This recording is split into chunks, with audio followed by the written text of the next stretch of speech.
All right, our next speaker is Brianne Wilcox. She is a designer from Ypsilanti. She has a BFA in drawing and then interior design from Eastern Michigan. Just joined Illuminart Lighting Design, and I think she's going to be talking about interior environments. Please welcome Brianne Wilcox.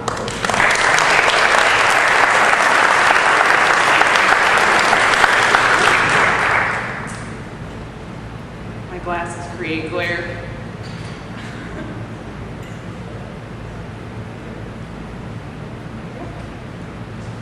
So I was recently looking through a folder I made in high school of the careers that I wanted to be, and I had made this little graphic presentation about how I wanted to be a lawyer because I wanted to stick up for civil rights and cared about people's rights, and I wanted to be a psychologist, and I wanted to be a graphic designer.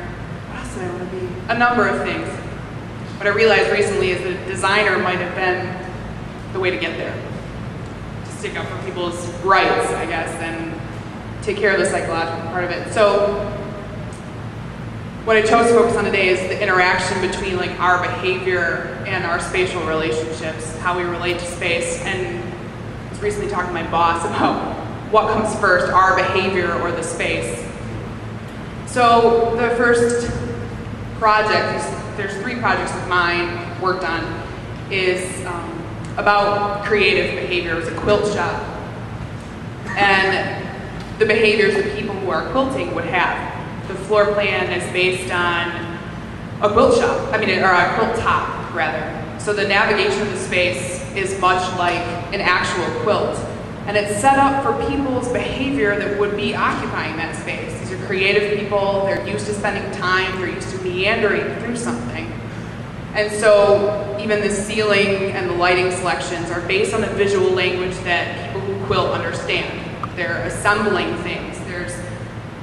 There's a way to navigate that space that's familiar to them. It feels comfortable, it's intuitive. The navigation to them is intuitive to someone who would sew. Here's some more details about the shop itself. And whether you intuitively know that you're a part of a quilt as you're navigating a space, the point is that the meander stitch, it never crosses back over itself. So you can actually navigate the entire floor plan without crossing over your own path again. What I like about that idea is that it's reinforcing some behaviors visually that we already have innately.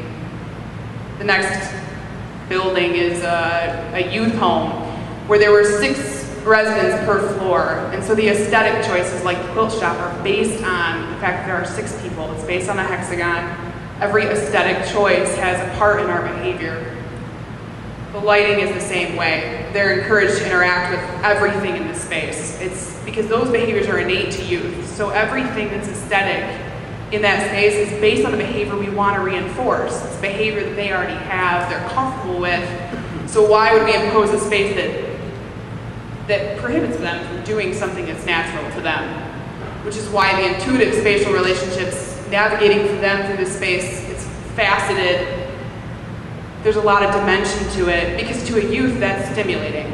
That's a part of their natural behavior. They want to investigate things. And for me, it's always been about behavior. The aesthetic has to reinforce behavior that's healthy and good.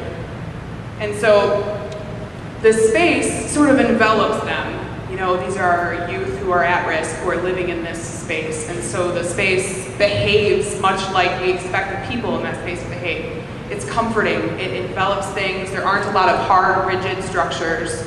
It's something that behaviorally, you're sort of giving them a chance to be comforted. Even the furniture has 6 sides. There's 6 of them. It's a comforting balance. They each have a part in this, and so in a sense, you give them some freedom and autonomy. They're allowed to have the space, they're allowed to impact it, they're allowed to interact with it, but they're not doing any permanent damage to the space or to any kind of, the material selection. And so like the quilt shop, they're just these behaviors that are healthy for them and are innate.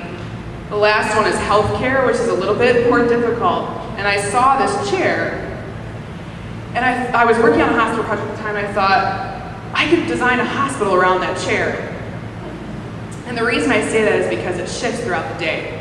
And what's the most important behavior we have, right, is existing in a hospital. Like, that's what we need to do. So I started doing research on the circadian rhythm and how our natural tendency shifts throughout the day, just like the light through that chair. So that chair became the basis of everything. There's an inclusion of a healing garden in which that chair is actually there. And it shifts throughout the day, the reflection of the chair. But even the central garden area, there's 12 segments for 12 hours per day. And whether you realize these aesthetic choices are behavioral based doesn't matter. The point is that the space is comfortable because it's based on a language that is about healing for you without it being in your face. Even the reflected ceiling plan, every time there's cloud cover, you know you can see comfort there. So there are these indicators that are naturally embedded in you. We're not forcing this on you. We're not saying you have to sleep here. We're just saying like where the healing garden is and where those other cloud cover occurs, like you know without having to be told that that's behavior that's comforting. There's some zones, and the reason I did a zone breakdown is because the green is where the parents are, the pink is where the staff is, the purple are where the patients are. And so those intuitive spatial relationships are clear to someone, and you sort of, you know, the behaviors of comfort and empathy between the staff members are, you know, in a certain perimeter, same with parents. This is a patient room detail. The reason I included this was because there's a division of space there where the blue is comforting, that's where the staff is, where there's the lighter area where the patient is. And so there's light, like emotional and physical light there. Back to the floor plan, because the one unique thing about this space is there's daylight in every patient room. There's also daylight where the reception is, and there's daylight for all the staff members to take advantage of. So that circadian rhythm, the chair that shifts throughout the day, that 12-hour shift is something you're constantly a part of, and it's healing, you know, that's something we relate to. So what I've noticed about all of the way that I've approached design, it's everything, every aesthetic choice, every conceptual choice is based on a behavior.